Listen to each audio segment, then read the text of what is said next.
3 yaşına qədər uşaq hər sözü deyirdi. Ana deyirdi, ata deyirdi, gəl deyirdi, salamlaşırdı, sağollaşırdı, göz təması qururdu, bizlə sosiallaşırdı. Amma 3 yaşdan sonra bunların hamısı itdi. Artıq nə söz deyir, nə də bizlə ünsiyyət qurur.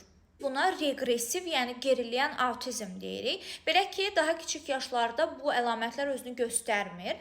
Amma bəzi faktorlar onun özünü biruzə verməsinə dəstək olur. Hər hansısa bir nevroloji bir faktor ola bilər, sosial faktor ola bilər, ailə daxili bir vəziyyət ola bilər ki, valideyn düşünür ki, autizm bu uşaqda sonradan yarandı.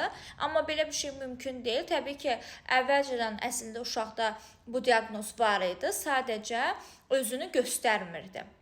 Yəni bu sonradan qazanılma deyil. Valideynləri yanıldan bir faktor da odur ki, onlar düşünür ki, əgər uşaq əvvəlcə danışıbsa, bizlə ünsiyyət qurubsa, demək ki, vaxt gələcək, düzələcək, oturaq gözləyək. Xeyr, bu çox diqqətli olmalı olduğunuz və xeyli ciddi bir vəziyyətdir. Ona görə bu halla rastlaşırsınızsa mütləq loqopedik, psixoloji və digər müayinələr